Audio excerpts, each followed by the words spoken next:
Welcome back. Remember a few months ago, just before I got on the plane to come here, I got a new lens whilst I was still in Sydney, and I promised you I would do a review on it after I've had it for a few months and tested it properly? Well, that's exactly what we're going to do today. And which lens are we talking about? It's Canon's 15-35 F2.8. I've now had this lens for about 4 or 5 months at the time I'm filming this, and I have to say I still absolutely love using it. There are good things, many good things about it, but there are a few caveats to bear in mind, which I'll go over later as well. So if you want to know a few pitfalls about this lens to be aware of, make sure you stay till the end so you don't miss out on them in case you are actually considering buying this lens as well. One of the main things I love about this lens still to this day is the fact I can go wider than 24mm. There are so many instances since I've had it where I wouldn't have been able to get the shot I wanted if the widest I could go was 24 because of my 24-105 that I've currently got. Most of the time nowadays, I've actually got this lens on my camera when I head out, and then I'll put the 24-105 on if I want a bit of extra reach. And that's because if you took a picture at 24 on this lens and a picture at 24 on 24-105, put them side by side, you will actually notice a difference where this lens does have a better image compared to the 24-105, which makes sense if you think about it, because this lens is significantly more expensive and it's got better glass in it compared to the 24-105, which is a kit lens. So they're not bad images that come out of it, it's just these images are better.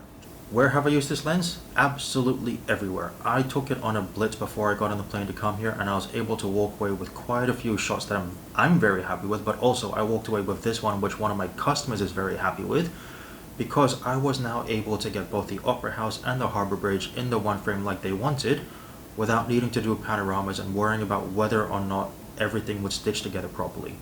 Especially when you've got moving water or moving clouds or it's a windy day, panoramas can be a nightmare to try and stitch because something will always not match up properly. And with this being able to zoom out to 15mm, although this picture was at 20, you can get it all in the one frame instead of trying to stitch multiple ones together, and for that, this is great. And I walked around and got a few other photos while I was there as well, which I wouldn't have been able to get if it wasn't able to zoom out to 15mm. Like this one right here was shot at 15, and I couldn't have done it without this, because even if I tried to do a panorama, and I did, it didn't stitch together properly and I ended up binning the image. But because I can now go as wide as 15mm, this lens is able to give you some great photos that you can't get otherwise. And I also used this quite a bit when I was down in Phuket, like for this picture of the waterfalls when I was there, I wouldn't have been able to get without it. Or this one down at the end of the beach of where I was staying, of the waves crashing over the rocks at sunset. None of these images would have been possible without being able to zoom wider than 24. So that's why this lens is now often on my camera, and I'll swap it out to the 24-105 if there's a case that I want to zoom in more than 35mm, which does happen from time to time. Like when I went out to Waterroon, most of my images from that night came out between 70 and 90, and that's just not possible when you've got a max of 35. And I also like that it's an f2.8, which you can get the f4 counterpart that's 14-35, but that is a full stop of light difference. So if you're doing a lot of handheld shots and the widest you can go is f4, you will have to compensate by doubling your exposure compared to an image you can get with this one, which if you're like me and you don't want any noise or grain in your photos, that's where this comes in handy, because instead of shooting 32-6400 ISO, you can cut that down in half, save your image however possible in post, but you don't have to worry about too much noise and then softening it by trying to reduce the noise, which is a great thing to do, because that way you've got a clear image that's sharp and not noisy but sharp, or soft and not noisy. Does that make sense? You can get sharper, less noisier pictures out of this than its f4 counterpart. There, done. And Canon claims this has 1.5 stops of stabilization in it, which I can verify, because when I first got it, I tried a picture wide open at 15mm for half a second, and provided I do use the 2-second timer and I've stabilized myself properly as well, like I'm not walking or anything, then yes, you will get a clearer image out of it, which is good, because you have to remember my EOS R has no stabilization whatsoever. If you want it, you've got to rely on the lens, which thankfully this lens has it. This is a small benefit, but it is one that does make me happy, in that it makes my life a little bit easier because it's one less thing to worry about. And it's that the filter thread is 82mm, so if I want to put my NISI filter system on this lens, I don't need to worry about a step-up ring or a step-down ring or any of that. I can just take it off 24-105 where it's currently sitting, put it on here, and it's ready to go, and I don't have to worry about finding a different lens hood to fit it because this is 82 millimeters, the system is 82 millimeters, so when I'm not using it, the lens, not lens hood, lens cover can sit on there comfortably and I never have to worry about it. Yes, it doesn't have the lens hood on it. I took the lens hood off the day I got it because if you've got the filter system on here, you can't keep the lens hood on. It's one or the other, and I chose to have the filter system over the lens hood. I'm not a fan of a lens hood, which I'll save for a different video, so make sure you subscribe if you want to see when that one comes up. So those are the great things about this lens. You've got the image quality, the sharpness, the fact it's f2.8, the stabilization, but what are the caveats you need to be aware of? Because I can't just tell you only the good things about this lens, none of the bad things. You go out and buy it based on my review and then you come back to me and say, why didn't you tell me about this? So these are a few things to bear in mind. One of them naturally is the price tag. It's $2,400 if you were to get it from B&H Photo today, which is significantly more expensive than its f4 counterpart.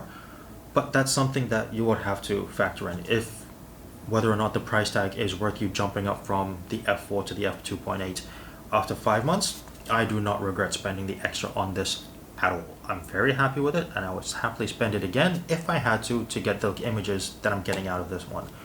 So the fact that it's more expensive, it's something that you will have to think whether you can justify that price or not, but bear in mind it is not the cheapest lens in the world. My 24-105 in comparison is about $1,000 less, but when you look at the image quality between the two, you will actually notice a difference. There's also the weight to factor in. This is a chunker. It's 800 odd grams or just shy of 2 pounds. So when this is in your bag and it's on your back or on your shoulder, which I don't use my backpack that much now when I'm in Bangkok, it's a lot easier to walk around with a shoulder bag, you will notice this in there. That's a small reason as to why I keep it on the camera, but when you do take it out of your bag and you put something like the 50 or the 24-105 in there, you will notice a significant difference in the weight, and after a while you just do get used to carrying this if you've got a shoulder strap, or if you're like me and you're used to clip on a backpack, or even just a wrist strap when you're walking around. But it is something to bear in mind. This is a heavy thing. It's 840 grams, which granted there are heavier lenses if you go to like the 70-200 or the 100-500 super telephoto ranges, but for a fifth zoom lens of 15-35, it is quite heavy, so bear in mind it will add a bit of weight to your bag if you do get it. But the big caveat to bear in mind of this lens is what happens to your image when you're all the way zoomed out at 15 millimeters. And that is your corners will be soft. It's something I noticed when I first got it. It's something I still notice today. And you do have to work around it. One way you can work around it is you take your image and you crop in so you don't have any soft corners. Or you zoom in closer to something like 18 to 20 millimeters and then you don't have the soft corners anymore.